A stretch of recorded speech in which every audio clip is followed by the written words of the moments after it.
Welcome to our study friends. आज हम लोग देखेंगे हिस्ट्री का एक इम्पोर्टेंट टॉपिक, मौर्य वंश या मौर्य साम्राज्य या मौर्य काल। ये तीनों हैं नाम। चलिए स्टार्ट करते हैं वीडियो। इस वीडियो का पीडीएफ फाइल हम डिस्क्रिप्शन पे लिंक दे दिए हैं, आप लोग जाके वहाँ से देख लें ठीक से। ठीक है फ्रेंड्स, चलिए वीडियो को स्टार्ट करते हैं। मौर्य वंश का संस्थापक कौन था? ये चंद्रगुप्त मौर्य 322 ईस्वी पूर्व नंद वर्ष के अंतिम शासक धनानंद को हराकर 322 ईसा पूर्व मौर्य वंश की स्थापना की थी। आइए देखते हैं चंद्रगुप्त मौर्य के बारे में कुछ इम्पोर्टेंट फैक्ट। जन्म हुआ था उसका 340 ईसा पूर्व। पहले स्थान पाटलिपुत्र, माता का नाम था मूरा, पत्नी दुर्धरा, पुत्र बिंदुसार। चंद्रगुप्त मौर्य के व्यापक विजय प्राप्त कर प्रथम अखिल भारतीय साम्राज्य का स्थापना की।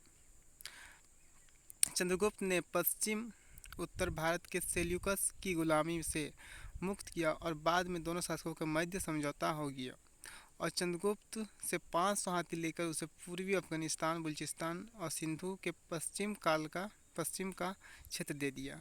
इस संधि के फलस्वरूप सेल्यूकस ने अपनी पुत्री हेलेना का विवाह चंद्रगुप्त मौर्य से कर दिया।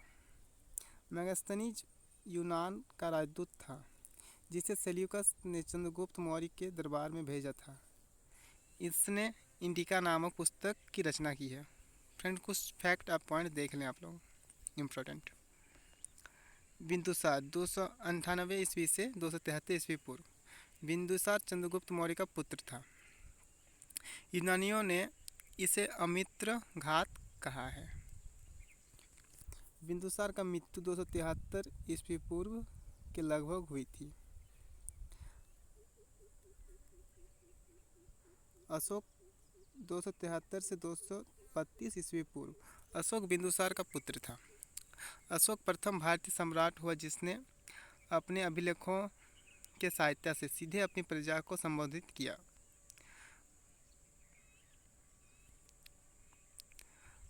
गुर्जरा, मस्की, उद्गोलम, नेट्टूर अभिलेख पर अशोक का वास्तविक नाम मिलता है।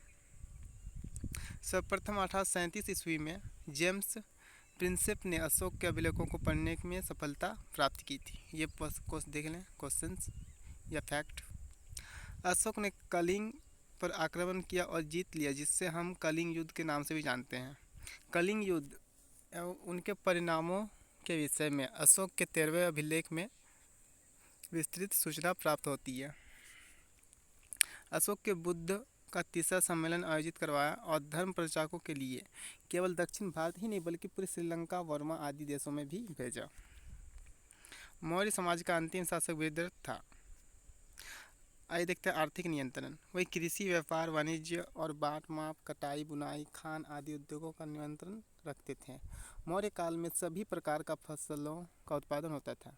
अर्थशास्त्र में धान की फसल को सर्वोत्तम माना गया है। आइए देखते हैं मुद्रा का प्रयोग। चांदी एवं तांबे के सिक्के का उल्लेख है।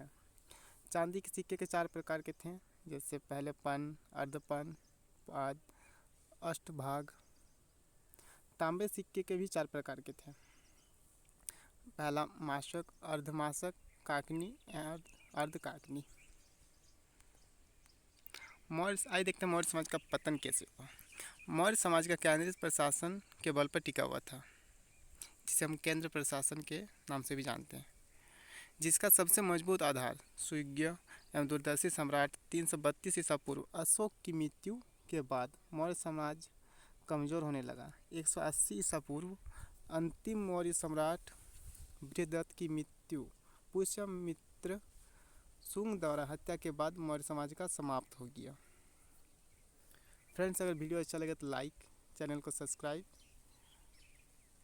करिए।